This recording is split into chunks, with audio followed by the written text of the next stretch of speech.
अब से थोड़ी ही देर पहले आपने सुना बीजेपी की तरफ से संकल्प पत्र का ऐलान किया गया। संकल्प पत्र को मोदी की गारंटी नाम दिया गया है और मोदी की गारंटी में एक साथ कई वर्गों को साधने की कोशिश की है, कई बड़े ऐलान किए गए और इसके साथ ही जो पिछले वादे थे कैसे बीजेपी ने उनको पूरा किया आने वाले सालों में उसका भी जिक्र किया और पिछली योजनाओं को आगे बढ़ाने का काम बीजेपी ने अपने इस संकल्प पत्र में मोदी की गारंटी में किया गया है। इसी को डिकोड और इसी को एनालाइज कर रहे हैं।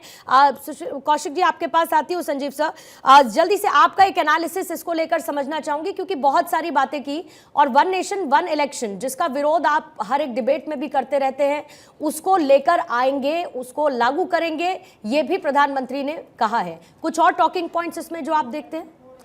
पूर्णिमा, किसी भी पार्टी के जो पार्टी खास करके सरकार में हो उसके वर्तमान के मैनिफेस्टो पर ध्यान देने से बेहतर होता है कि उसके पिछले वाले मैनिफेस्टो को एक बार इत्मीनान से उस पर एक नज़र डाल दी जाए कि जो उन्होंने कहा था उस पर कितना वो खरे उतरे। तो जब हम पीछे मुड़ के देखते हैं तो हम ये भी देखते हैं कि 2 करोड़ हर साल रोजगार देने की बात थी, 10 साल हो गए, वो कहाँ गया। हमने ये भी देखा था कि सारे भ्रष्टाचारियों पर नकेल कसने की बात होगी। देश के प्रधानमंत्री जी किस तरह से भ्रष्टाचारियों को गले लगाते हुए दिखाई दे रहे हैं वो भी दिख रहा है। हमने ये भी देखा था कि उनके मैनिफेस्टो में ताकि काला धन को वापस लाया जाएगा, वो सारे कैसे बटेंगे लोगों में, ये भी एक योजना के तहत बताई गई थी। वो काले धन कहाँ चले गए वो भी हमको सोचना होगा। हमें ये भी देखना होगा कि किसानों की आय दोगुना करने की बात थी, कितना हम कर पाए 10 सालों में, कितना हम देख पाए, इसके बारे में भी बात करनी होगी। हमें ये भी देखना होगा कि जो स्मार्ट सिटी बसाने की बात हो रही थी, कितने स्मार्ट सिटी बस गए और उनकी स्थिति क्या है, इसके बारे में भी चर्चा करनी होगी। हमें ये भी देखना होगा कि शिक्षा की बात यदि वो कर रहे थे तो पिछले 10 सालों में शिक्षा कितनी सस्ती हुई है और कितनी महंगी हुई है, कहाँ कहाँ जो सरकारी संस्थानों में शिक्षा मिल रही थी गरीबों को, बच्चों को, कहाँ कहाँ सीटें कम की गई है। दिल्ली की ही बात कर ले, जेएनयू में जिस तरह से 80% सीटें घटा दी गई, उसके बारे में भी बात करनी होगी। गरीबों के बच्चों के शिक्षा के ऊपर कितने आप सिंसियर है। तो ये तमाम चीजें हैं। जीएसटी कुछ तो होगा संजीव कौशिक जी जो आपको इम्प्रेस करके गया हो बीजेपी के संकल्प पत्र में? हाँ, इम्प्रेस किया ना। हाँ। इतना शानदार इवेंट मैनेजमेंट तो भारतीय जनता पार्टी से बेहतर कोई कर ही नहीं सकता था। ये अपनी घोषणा पत्र को इस तरह से पेश कर रहे हैं और 5 सालों के लिए आपको चुना जाता है, 5 सालों के लिए आप योजना बनाइए, ज्यादा बेहतर है। 46, 47, 48 उसके बारे में बाद में बात कर लेंगे। 5 सालों पहले जो आपने घोषणा पत्र में अपने जो जुबान दी थी उसके बारे में आकलन करने का ये वक्त है ताकि हम अगले आपके आज के घोषणा पत्र पे यकीन कर पाए। तो जब हम मुड़ के देखते हैं तो वैसा ही देखते हैं जैसे पिछली बार वो लेके आए थे। तो बातें तो बड़ी लंबी लंबी है लेकिन जमीन पर कितना उतरता हुआ दिखाई दे रहा है ये सारे हिंदुस्तान की जनता देख रही है। अजय सर, आप अग्री करेंगे जो कौशिक जी कह रहे हैं? और दूसरा एक जैसे कि अभी प्रतिक्रिया विपक्ष की आनी शुरू हो गई है कहते हुए कि बीजेपी ने अपनी क्रेडिबिलिटी लूज कर दी है, 2047 के विजन की बात करते हैं, 100 दिन में क्या करेंगे इनको ये पता नहीं। प्रधानमंत्री कह देते हैं कि उन 100 दिनों पर, पहले 100 दिन पर हमने काम करना पहले से ही शुरू कर दिया है। तो विपक्ष कहीं ना कहीं इसकी काट, इसमें क्या कमी है तो ढूंढने की कोशिश करेगा, लेकिन विपक्ष के परसेप्शन के हिसाब से इसमें कोई कमी नजर आती है आपको? देखिए, विपक्ष के परसेप्शन के हिसाब से कमी हमें नजर आने की आवश्यकता नहीं है, ये काम विपक्ष का है और जाहिर सी बात है इसके बारे में प्रेस कॉन्फ्रेंस होगा और इसमें जो कमियां हैं जो विपक्ष के हिसाब से कमियां हैं। अजय सर अपनी बात पूरी कीजिएगा।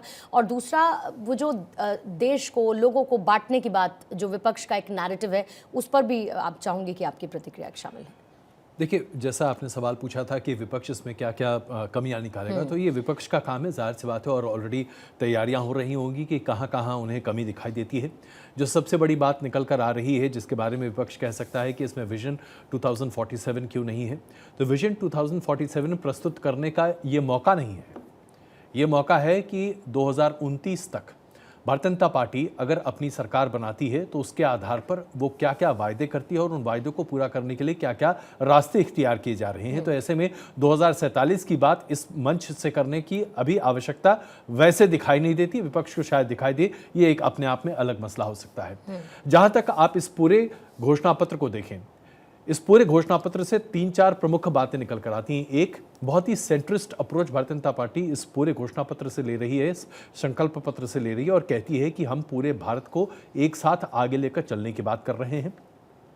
दूसरी तरफ जब आप देखते हैं कि आमतौर पर भारतीय जनता पार्टी के संकल्प पत्र या घोषणा पत्र को किस आधार पर उसकी निंदा की जाती रही है, हिस्टोरिकली स्पीकिंग अभी तक भारतीय जनता पार्टी के कुछ एजेंडों को लेकर हमेशा कहा जाता था कि डिविसिव पॉलिटिक्स का ग्राउंड है, इससे सेक्टेरियन पॉलिटिक्स को आगे बढ़ावा मिलता है। जैसे कि राम मंदिर बनाएंगे, राम मंदिर को लेकर हमेशा ऐसा एक धारणा पूरे समाज में बनाई गई थी कि इससे देश बढ़ता है, समाज बढ़ता है।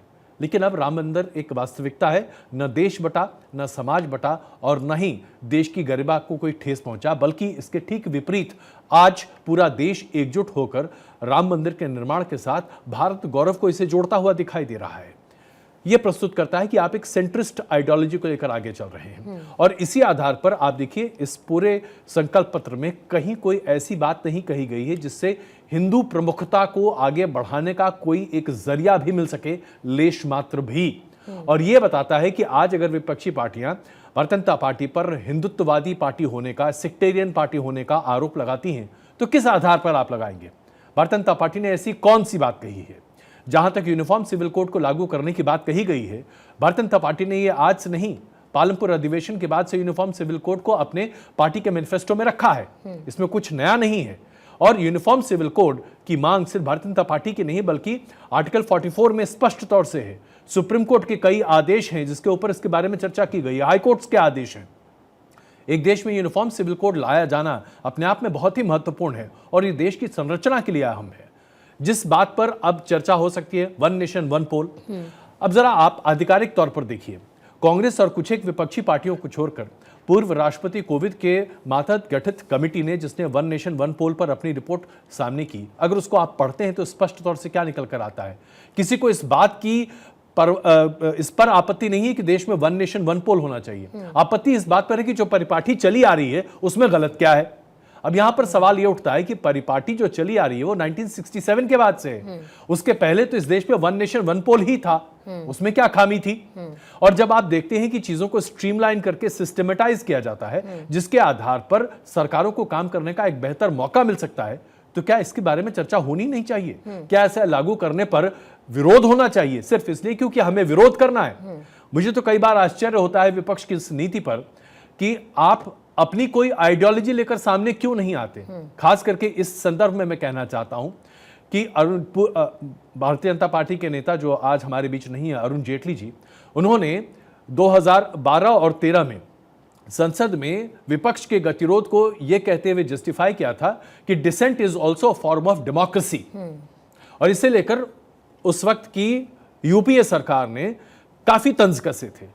आज मैं पूछना चाहता हूं, बीते 10 साल में dissent is also a form of democracy को विपक्ष ने अपना बना लिया है और डिसेंट के अलावा कुछ भी नहीं दिखाई देता। आप सकारात्मक बहस क्या पार्लियामेंट में देख पा रहे हैं? क्या सकारात्मक चर्चा हम परिवेश कहीं पर देख रहे हैं?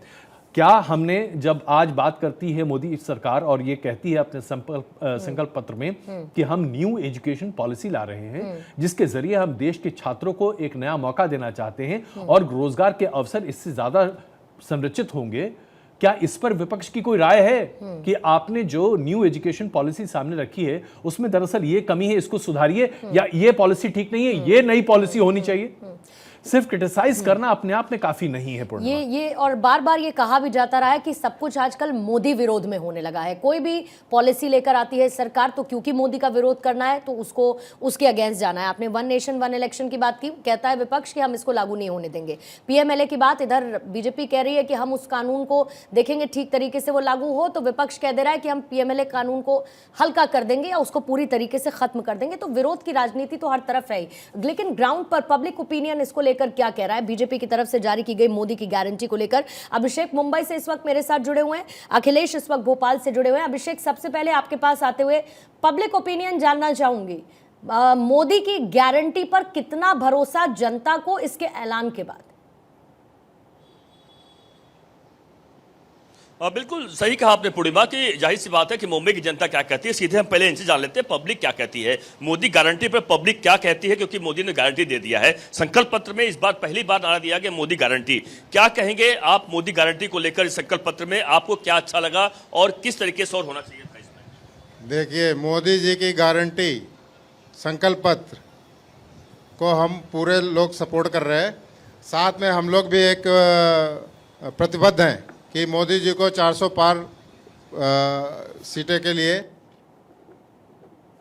कि उनको 400 सीटें लेके आने के लिए। लेकिन इसमें सिर्फ बॉम्बे नहीं, पूरे देश के 140 करोड़ लोग मिलके मोदी जी को जो 400 पार का नारा है, संकल्प है उनका, और उसको पार कराना है। और मोदी जी जो कर रहे हैं उसमें यही हम लोग कर सकते हैं कि उनको मैक्सिमम सपोर्ट करके मैक्सिमम सीटें दिला के उन जो करना चाहें वो कर सकते हैं। मोदी गारंटी भरोसा है आपको? इस घोषणा पत्र में मोदी ने अपने करीब करीब सारे उन मुद्दों को छुआ है जिससे भारत परम वैभव की तरफ जा सकता है। लेकिन एक बात जो है वो हमें खटकती है कि एक बार जो है सांसद या विधायक बना उसको आजीवन पेंशन चालू हो जाती है, लेकिन 32 सालों 35 सालों तक सर्विस करने के बाद सरकारी कर्मचारियों को पेंशन मोदी सरकार ने, अटल बिहारी सरकार ने बंद किया था, उसके ऊपर मोदी ने कोई भी ध्यान नहीं दिया है। इसके ऊपर भी सोचने की जरूरत है। सरकारी नौकरी किया इसलिए आपको पेंशन लग रहा है, इससे नाराज है लग रहा है? नहीं, हमको तो मिल रहा है, लेकिन तो समझ सकता हूं। आप क्या सोचते हैं, क्या देखा इस संकल्प पत्र में आपने? हम तो देख रहे हैं कि मोदी है तो मुमकिन है, और इस बार हम लोग यही नारा देंगे भी धर्म या जात के लोग हैं, मोदी को देखकर वोट दो। व्यक्ति हैं, शायद वो कोई अवतार बन के आए हैं इस धरती पे अपने देश को विकसित करने के लिए। हम यही चाहेंगे कि देश में मोदी जैसा आदमी प्रधानमंत्री रहे आने वाले 1000 ठीक है अभिषेक, वहां की जनता तो खुश नजर आ रही है। मैं लौटती हूँ आपके पास, बातचीत आप इनसे करते रहिएगा, इनका ओपिनियन क्या है समझते रहेगा। अखिलेश, इसी बीच में आपके पास आते हुए ये बताइए, एमपी की जनता कितना खुश है? क्योंकि एमपी में हमने देखा लाडली बहना योजना महिलाओं को बहुत ज्यादा प्रभावित करके गई, और उसका फायदा कैसे बीजेपी को मिला। अभी जब घोषणा पत्र का ऐलान, संकल्प पत्र का बीजेपी ने किया, तो उसमें महिलाओं को लेकर बहुत सारे ऐलान, वुमेन लेड डेवलपमेंट की बात प्रधानमंत्री ने की, और साथ ही लखपति दीदी जिस तरीके से उसका दायरा बढ़ाया है, और इसके साथ ऐसी बहुत सारी योजनाएं हैं स्वरोजगार की जिसमें फीमेल सेंट्रिक बातों का जिक्र किया गया है। उसको लेकर वहां के लोगों की प्रतिक्रिया क्या है, और ओवरऑल इस संकल्प पत्र को कैसे आंकते हैं मध्य प्रदेश के लोग? बिल्कुल पूर्णिमा, जिस तरह से आपने कहा कि एमपी के मन में मोदी स्लोगन से ही पूरा चुनाव लड़ा गया था, महिलाओं को लेकर बहुत सारी स्कीम्स की बात हुई। संकल्प पत्र को लेकर आपने देखा किस तरह की आपको एक तरह से हवा नजर आती है? संकल्प पत्र में क्या समझ में आ रहा? देखिए, भारतीय जनता पार्टी ने जो संकल्प पत्र जारी किया है, ये संकल्प है 2047 तक भारत को विकसित राष्ट्र बनाने का। ये संकल्प है गरीब के सिर पर पक्की छत देने का। ये संकल्प है देश के ज़रूरतमंद लोगों को इलाज का गारंटी का। ये संकल्प है